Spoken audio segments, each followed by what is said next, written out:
Hello again, everybody. So obviously one of the things that these videos are intended to do is to give you a perspective on the main themes that we're going to talk about.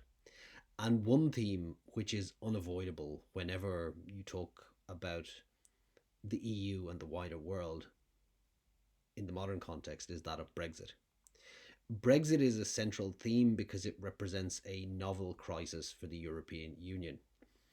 Um, the European Union, albeit in its earlier iterations, has lost large slices of land in the past, losing Algeria in the 1950s in its very early iteration, and losing Greenland in the 1980s. However, although these geographical areas were significantly larger than the United Kingdom, economically and demographically, neither are comparable. Moreover, with the state of integration of European Union law in the um, in the early 21st century, the difficulties involved in extricating the UK from the European Union are varied, are complex, and we could spend the whole 2 weeks talking about them. And sometimes I wish we would, insofar as it is a theme, particularly um, as an Irish person working in Germany. Um, well, and watching Boris Johnson squirm and fidget and feel very uncomfortable. Um, I feel simultaneously very Irish while enjoying the fact that I know what the German word Schadenfreude means. So, Brexit is an interesting topic, and it's one that we can't really avoid. And why would we? And we're going to talk about Brexit from the perspective of European Union law and what it means for the EU. We're also going to talk about why the UK was perhaps from the beginning a bad fit for the European project and why it was always a problem child. And we're going to look at that from the perspective of both UK politics and UK constitutional law. We're also going to look at international legal aspects. It will be interesting to hear, for example, from David Kleiman, how the UK will reassert itself within the World Trade Organization and how it's going to strike trade deals with the rest of the world, as Boris Johnson and his pals tell us the UK will, and what this might mean for the European Union. Um, so, but today, since we only have a few minutes, I want to talk about Brexit in the context of the UK and France. The UK and France. And why will we talk about Brexit in the context of the UK and France? Well, principally because the UK and France share a lot of characteristics, and yet they're very dissimilar. And I think it helps to inform us with regard to the direction of the European project itself. The UK, or let's say, I've said that the UK never really belonged in the European project.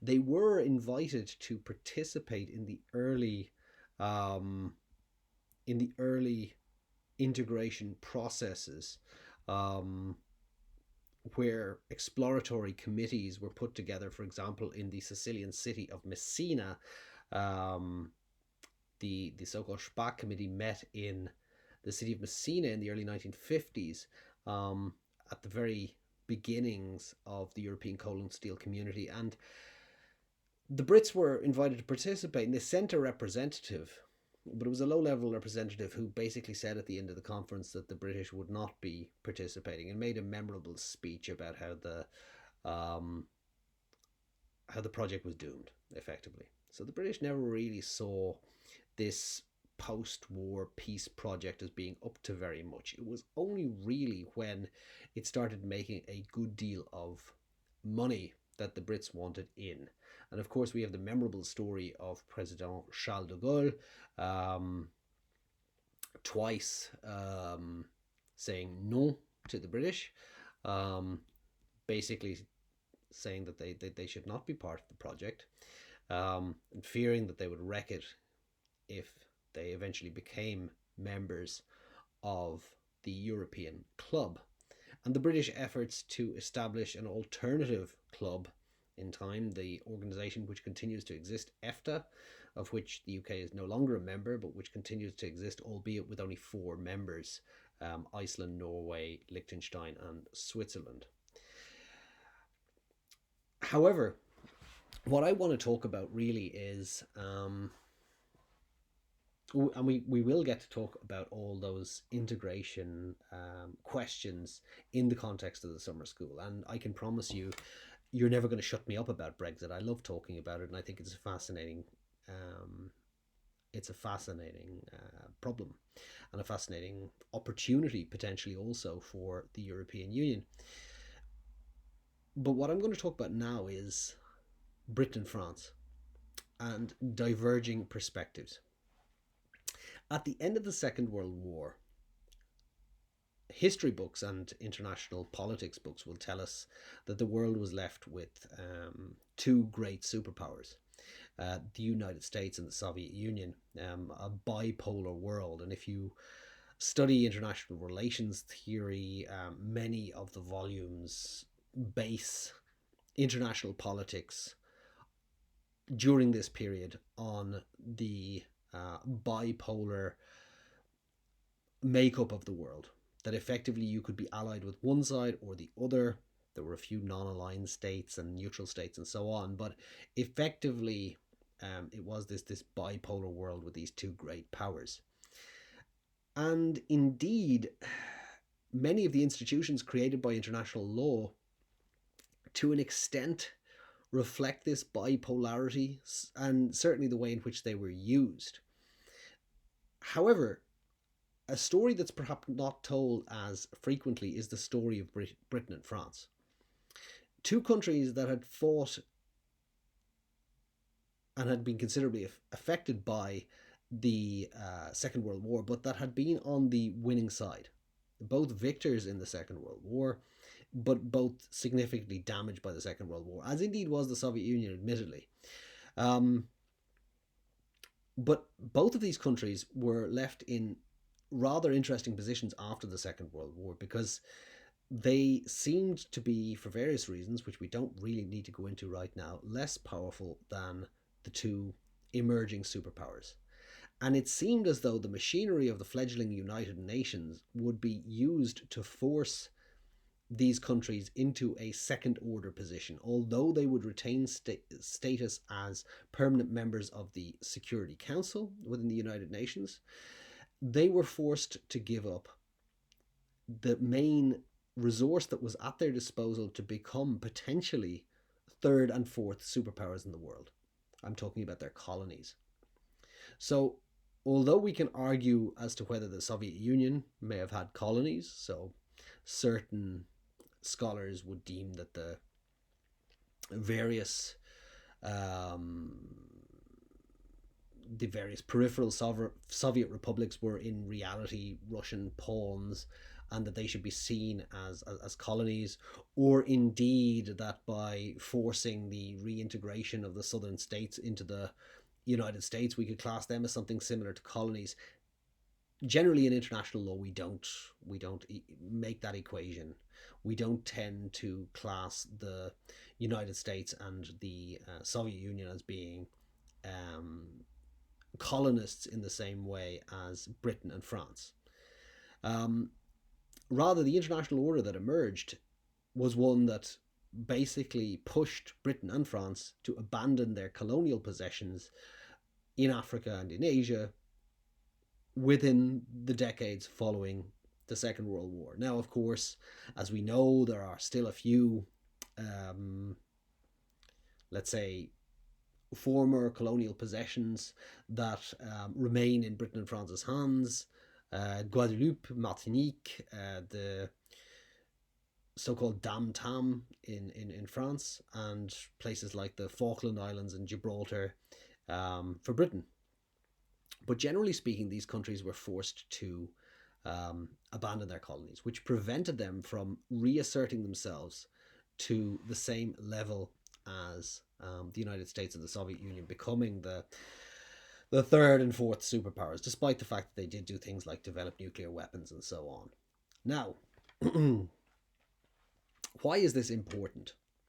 Well, it's important in the context of how they reacted to this relegation to second order powers.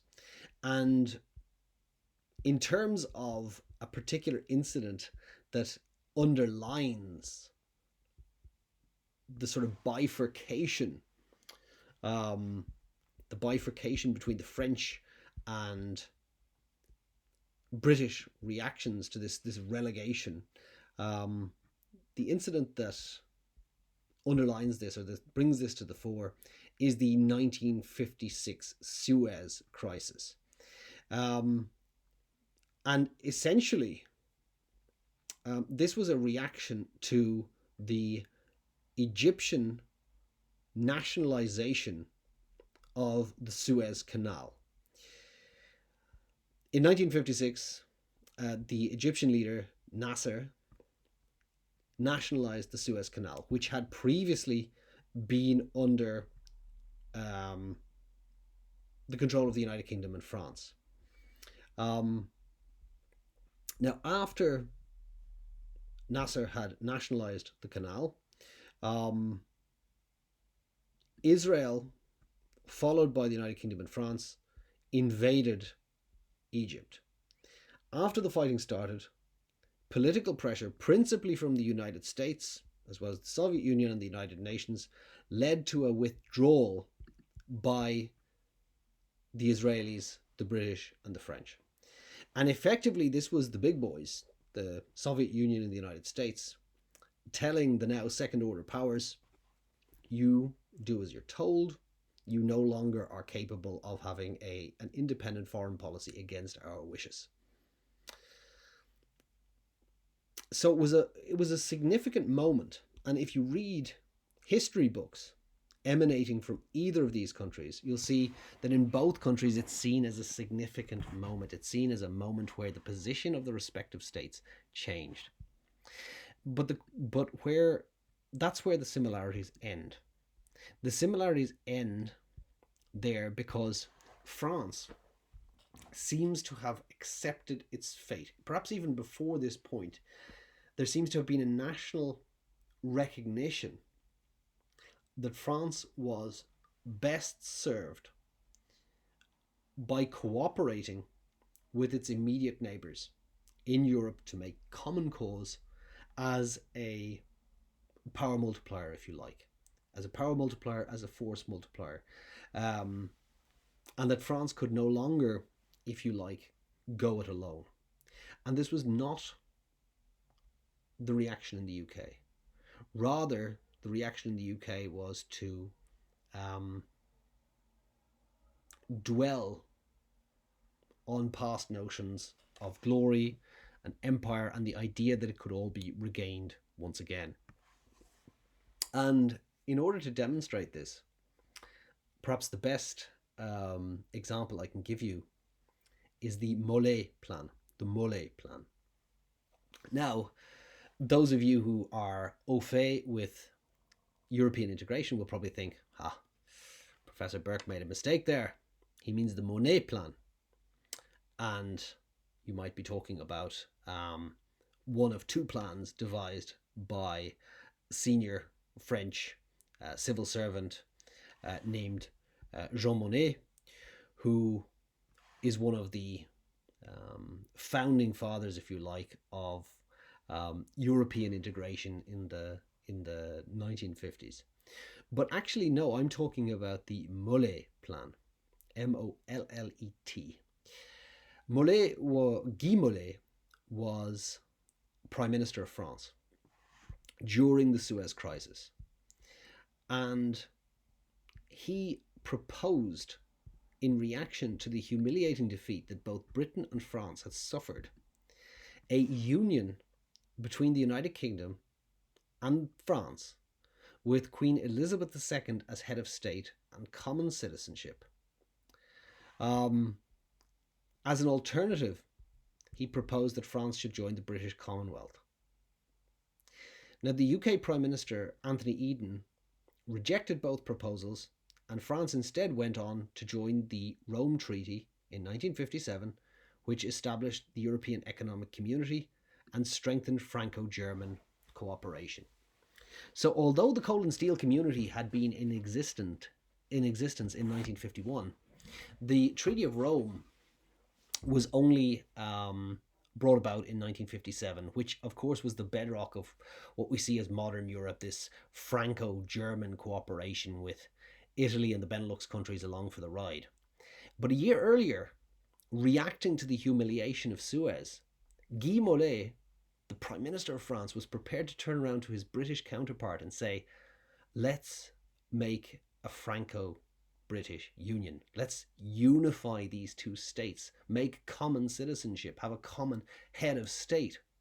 Now, of course, we don't know whether this could ever have been realistically pursued, and it was rejected out of hand by the British leadership to the extent, and it was seen as such an embarrassing incident, that both sides suppressed the documents pertaining to this for 50 years. So it wasn't until 2006 that the documents pertaining to this particular attempt by Guy Mollet came into the public domain. But it does reflect the fact that France was prepared to an extent to swallow its pride and to cooperate with whichever of its neighbours was most advantageous at the time. Was prepared to let bygones be bygones, because let's not forget France had plenty of wars with the British over the years, or indeed let bygones be bygones with the Germans, with whom they had been fighting rather more recently. So France's reaction was realistic, and this realistic perspective can be seen as having been one of the major forces driving forward European integration. This idea of a peace project, also conceived as a power multiplier that would increase prosperity, economic interdependence, etc., and give France let's say, a greater voice in the world, as it undoubtedly has done since the Rome Treaty. Britain, on the other hand, rejected this proposal out of hand, refused to engage with the early attempts at creating European Economic Union or European Economic Community, and only became interested in the project when it was clear that it was hugely economically advantageous. So the starting points are significantly different, and this difference in starting points has had significant consequences that to some extent led to Brexit. So if you look at the reports of parliamentary proceedings in the UK House of Commons in the 1960s and 1970s, when white papers were put forward proposing that the UK should seek membership of, as they call it, the European common market, most of the most of the important tenets of EU law as we understand them, things like direct effect and supremacy, which had been decided years earlier in Vangenelos and Costa, were entirely absent from these white papers. So the UK was concerned about whether the European Commission might potentially boss it around, but was completely oblivious to the work of the court.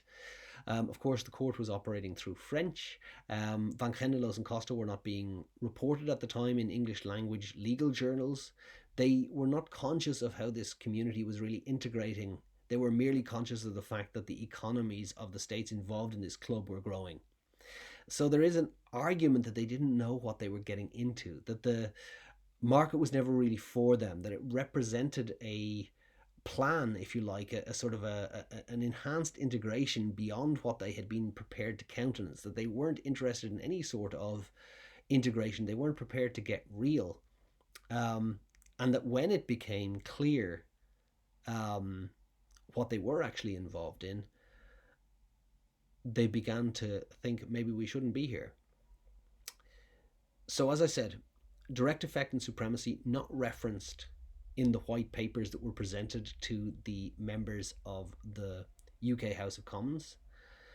Only one question tabled in the House of Commons concerning the work of the European Court of Justice, despite the fact that in the 60s and 70s, as we know, it wasn't treaty reform, it wasn't the Commission that was driving integration in Europe, it was the court. British politicians completely oblivious to this. But nonetheless, um, very little being done. And then when they did join, what happened? Well, although, what happened essentially was that previously, the UK being the only member state of, as it was then, the European Economic Community that didn't have a written constitution, also not having a constitutional court, incidentally, previously, politicians had basically had close to unlimited power because with no written constitution, the most recent law supersedes just about everything else. So politicians had free rein to make whatever laws they wished. Suddenly there was the prospect of courts overruling the wishes of politicians on the basis of the supremacy of European Union law. But what's also interesting is that despite the UK joining the European Economic Community in 1973 on the 1st of January with Denmark and Ireland, it took until 1990 before we got the Factor Time case. And even later until we got the Equal Opportunities Commission case. Now, what happened in these cases? Well, basically in these cases, you had the courts using supremacy doctrine, basically saying, okay, well, when there's a conflict, we have to disapply law made by the British Parliament. So overruling this long-standing doctrine of parliamentary sovereignty in the UK. What had happened in the interim? Well, the British courts in particular had used indirect effect, that is, harmonious interpretation, whenever possible, in order to read British laws in accordance with European Union law to the extent that they could, stretching the meaning of EU law as far, rather stretching the meaning of domestic law as far as it could possibly go in order to prevent an outright conflict. So 1990 we get Factor Time, and the reaction isn't good.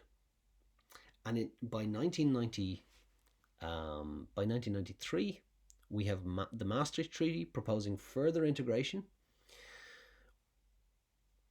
We have had Margaret Thatcher's volte-face in the meantime. Margaret Thatcher, very pro completion of the internal market, very pro expanding the European internal market in order to create opportunities for British firms and so on. But by 1988, she's giving her Bruges speech, where she's saying, we have not successfully rolled back the frontiers of the state in Britain, only to see them reimposed at a European level with a European superstate exercising a new dominance from Brussels. So toward the end of the 80s, early 1990s, the Brits are finally realizing what this European club is about, but it took them that long to do so because they were in something very different. And then they begin to feel uncomfortable when they finally get the picture. And we have things like the cabinet rebellion of several of John Major's ministers, where he's caught on tape calling them bastards. We have the speculation on the stock market of the British pound, forcing them out of the hard echo, the idea of forcing them out of a precursor to the euro, meaning that they would seek an opt-out. And we have the beginnings of the concept of the opt-out, the idea that the UK doesn't have to be involved in the furthest excesses, as they see it, of European integration. That is, any European integration that isn't purely economic. So we have two very, very different perspectives. And to some extent, the fact that the UK's place in Europe, outside of Schengen, outside of the Eurozone, with all these opt-outs, is getting further and further away from France, which is involved in everything and is pushing the European project on further, trying to get this locomotive as far as they can down the tracks, is an illustration of these two fundamental diverging perspectives that can be seen in the context of the wider world, of these two states that before the Second World War could claim to be superpowers, and how they dealt with the realization that empire is gone, that now they're second order powers in the world. Do you cooperate and aim to use this cooperation as a power multiplier, as the French did, or do you rage against the dying of the light, as the Brits have done, with Brexit being the latest iteration of this process? We'll talk about it more in Kirk and Osha.